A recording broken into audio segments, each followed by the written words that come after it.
सुप्रभात छात्र। आज हम एक सुंदर कहानी का अभ्यास करेंगे। आज हम देख सकते हैं कि वर्तमान समय में कोई भी व्यक्ति अपने कार्य के प्रति वफादार नहीं है। तो यह कहानी में एक कुत्ता है, यानी कि जानवर, वह अपने सेठ के प्रति अपने कार्य में पूरी वफादारी बताता है। तो इस कहानी में कुत्ते की वफादारी का अभ्यास करेंगे, जिसके लेखक है लल्लू भाई रबारी। प्रस्तुत कहानी में लेखक ने अपनी स्वामी के प्रति जानवर की वफादारी को उजागर किया है। तो ये कहानी है, उसमें लेखक ने एक जानवर है जो अपने स्वामी यानी कि सेठ के प्रति वफादार है, तो वह कहानी को यहाँ हमारे सामने प्रस्तुत किया है। कभी कभी जल्दबाजी में काम करने से पछताने की नौबत आ जाती है।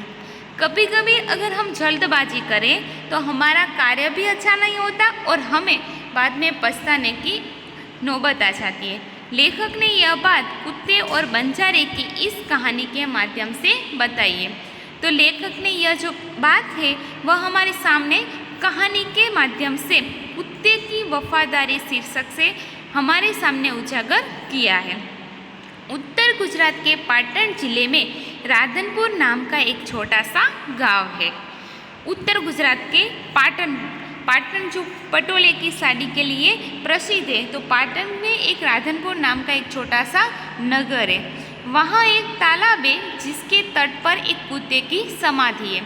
तो राधनपुर में एक छोटा सा तालाब है जिसके किनारे पर कुत्ते की समाधि में कुत्ते की याद में या कुत्ते की वफादारी की कथा सुनाने के लिए, लोगों को बताने के लिए एक मंदिर है, समाधि, और वह भी कुत्ते की। यह जानकर आश्चर्य होगा हमें अगर कहें कि यह कुत्ते का मंदिर है या कुत्ते की समाधि है, तो यह जानकर हमें बहुत आश्चर्य होगा। उसके पीछे एक सुंदर और हृदय को हिला देने वाली कथा है। तो इस कुत्ते की समाधि कैसे बनी, उसके पीछे एक कहानी है। तो इस कहानी को हम आज इस कुत्ते की वफादारी में पढ़ेंगे।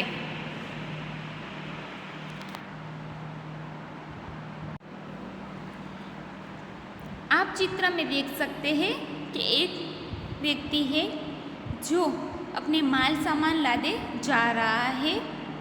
पुराने जमाने में व्यापार का सामान लाने ले जाने का काम बंजारे करते थे। पुराने ज़माने में जब आज हम देख सकते हैं कि जो वाहन यानी कि चीज़ वस्तु ले जाने के लिए बहुत सारे वाहन का प्रयोग होता है, लेकिन पुराने ज़माने में ऐसे कोई साधन नहीं था, इसलिए सामान को एक जगह से दूसरी जगह ले जाने के लिए बंजारे अपने ये काम करते थे। एक बंजारा था, वह अपने ऊँटों पर गाँवों का माल सामान लाद कर शहरों में ले जाता था और वहाँ से मिश्री, गुड़, मसाले आदि भरकर गाँवों तक ले आता था। तो वहाँ पुराने ज़माने में एक बंजारा था, वह अपने ऊँटों पर गाँव का माल सामान लाद कर शहर में जाता था और शहर में यह सामान बेचकर वापस गाँव में आता। तो शहर की चीज़ वस्तुएं वह गाँव में लाता था और गाँव की जो चीज़ वस्तु है वह शहर में बेचता था। मिश्री यानी कि जो हम शक्कर होती है वह, गुड़ मसाले यानी कि जो गुड़ होता है वह, और मसाले यानी कि हम जो खाने पीने में सब्जी में इस्तेमाल करते हैं वह। लाखों का व्यापार था उसका, इसलिए लोग उसे लाखा बंजारा कहते थे। लाखों का व्यापार था इसलिए लोग उसे लाखा बंजारा कहते थे। हम देख सकते हैं इस चित्र में कि एक लाखा बंजारा है जो ऊँटों में अपना सामान लाकर कहीं जा रहा है। तो अगर आपको एक गुण में पूछा है कि बंजारे का नाम क्या था, तो लाखा था। और लाखा बंजारा नाम उसका क्यों रखा गया, क्योंकि वह लाखों का व्यापार करता था इसलिए। लाखा के पास एक सुंदर कुत्ता था, कुत्ता बड़ा वफादार था। तो लाखा बंजारे के पास एक कुत्ता था, वह कुत्ता अपने कार्य में बहुत वफादार था। रात को वह बंजारे के पड़ाव की रखवाली करता था। अगर चोर लुटेरे पड़ाव की तरफ आते दिखाई देते तो कुत्ता भौंक भौंक कर उन्हें दूर भगा देता था। जब रात का वक्त था तो यह जो कुत्ता है वह जो लाखा बंजारा है उसके चीज वस्तु की रखवाली करता है। अगर कोई उसके चोर लुटेरे आते दिखाई देते तो वह भौंक भौंक कर अपने सेठ को जगा देता था। बंजारा अपने कुत्ते की वफादारी से बहुत खुश था।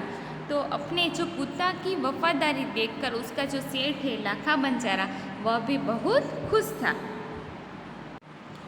एक बार बंजारा व्यापार में मार खा गया और रुपयों की ज़रूरत आ पड़ी। मार खा जाना यानी कि बहुत नुकसान होना। तो यह लाखा बंजारा है, उसको एक दिन बहुत नुकसान हो गया व्यापार में, इसलिए उसको रुपयों की ज़रूरत पड़ी। वह राधनपुर के एक सेठ के पास पहुंचा। उसने अपनी बात बताई। तो राधनपुर में एक सेठ था जो रुपयों की जो ब्याज समेत उसे देता और लोग उसे से पैसे लेते और उसके साथ वह पैसे के साथ वह अपना सूद देकर वह अपना जो कर्ज है वह उसे चुकाता था। तो वह लाखा बंजारा राधनपुर के सेठ के पास जाता है और कहता है कि मुझे व्यापार में बहुत नुकसान हुआ है, इसलिए सेठ जी मुझे रुपयों की ज़रूरत है। सेठ ने कहा रुपये तो मैं दे दूंगा, मगर उसके बदले में तुम क्या गिरवी रखोगे।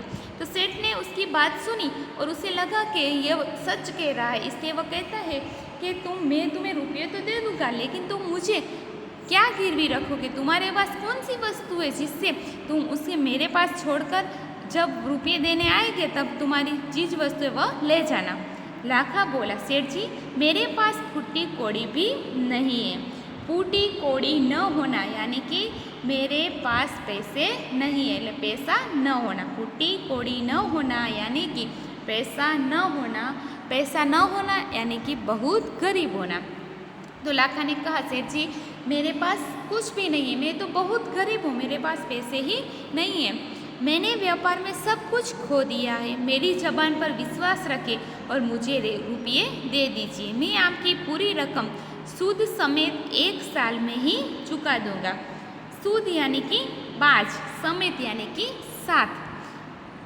तो लाखा बंजारा कहता है कि मेरे पास देने के लिए तो कुछ नहीं है, गिरवी रखने के लिए कुछ नहीं है, तो मैं क्या रखूँ। इसलिए सेठ जी मेरी जबान पर विश्वास रखें और मैं आपको तुम्हारे सूद समय यानी ब्याज के साथ सभी रुपये 1 वर्ष में यानी 1 साल में आपको लौटा दूंगा। सेठ बोले कोई बात नहीं, तुम्हारे पास यह कुत्ता है तो तुम मुझे इसे ही जमानत के रुपए में दे दो। तो सेठ बोले कोई बात नहीं लाखा, लेकिन तुम्हारे पास यह जो कुत्ता है ना वह तुम मेरे पास जमानत के तौर पर दे दो। जमानत यानी कि जामीन। अगर हम किसी के पास से रुपये लेते हैं तो अपनी जो कीमती वस्तु है वह उसके पास छोड़ आते हैं, क्योंकि जमानत जामीन के तौर पर कि जब हम उसके पैसे दे देंगे तो वह अपनी जो कीमती वस्तु है वह हमें वापस दे देगा। जब तुम सारे रुपये लौटा दोगे तब मैं भी कुत्ता तुम्हें वापस दे दूंगा। और सेठ ने कहा कि जब तुम मेरे सारे रुपये चुका दोगे तब मैं तुम्हारा यह कुत्ता तुम्हें दे दूंगा। बंजारे को दुख तो बहुत हुआ अपने कुत्ते को दे देने में, मगर कोई चारा नहीं था। रुपये लेकर वह चला गया। कोई चारा न होना यानी कि कोई उपाय न होना।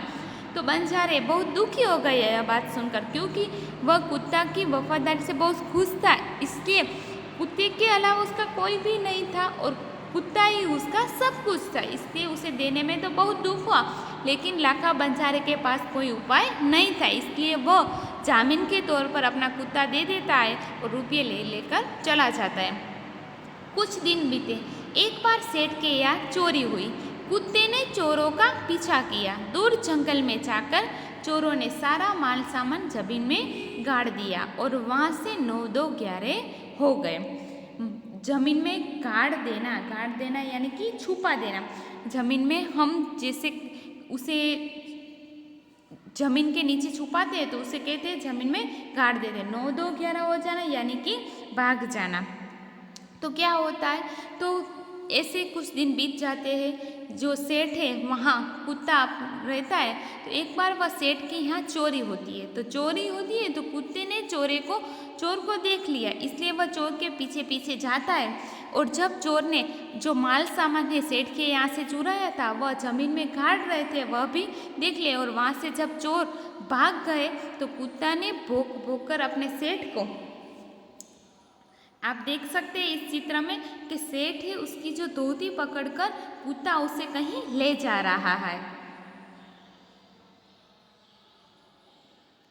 बताने लगा कि लुटेरे आपकी दुकान को तोड़कर माल उठा ले गए हैं। तो कुत्ता भौंक भौंक कर अपने सेठ के पास आता है और सेठ को कहते हैं कि तुम्हारी दुकान में से चोरी हो गई, कुछ लुटारे ने अपने माल उठा लिया है।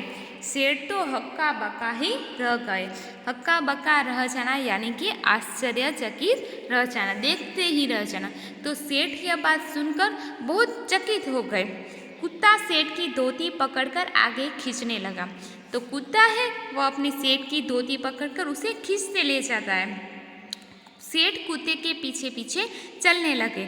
जहाँ चोरों ने माल छिपाया था वहाँ जाकर कुत्ता अपने पैरों से मिट्टी खोदने लगा।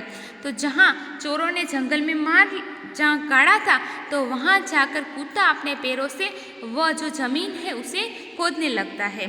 थोड़ा ही खोदने पर जब सामान निकल आया, सेठ की खुशी का कोई पार नहीं रहा। जब कुत्ते ने जमीन में से सारा माल सामान खोदने पर सेठ के सामने रखा तो सेठ यह देखकर बहुत खुश हो गए और खुशी का कोई पार नहीं रहा। वह कुत्ते को प्रेम से थपथपाने लगे। कुत्ते की वफादारी पर वह मुग्ध हो गए। मुग्ध हो जाना यानी कि बहुत प्रसन्न हो जाना। तो यह कुत्ते की वफादारी से वह सेठ है बहुत प्रसन्न हो गए। घर जाकर उसने एक चिट्ठी लिखकर कुत्ते के गले के पट्टे में बांधकर कहा, कुत्ते भाई जाओ तुम अपने मालिक लाखा बंजारे के पास, तुम मुक्त हो। और कुत्ते की वफादारी से प्रसन्न होकर सेठ ने उसे मुक्त कर दिया और चिट्ठी लिखकर कहा कि कुत्ते भाई अब तुम अपने मालिक लाखा बंजारे के पास जा सकते हो। कुत्ता खुश हो गया और अपने मालिक से मिलने के लिए जल्दी जल्दी भागने लगा। तो यह सुनकर कुत्ता भी बहुत प्रसन्न हो गया और अपने मालिक से मिलने के लिए वह भी भागा। और आगे की कहानी का अभ्यास हम दूसरे वीडियो में करेंगे।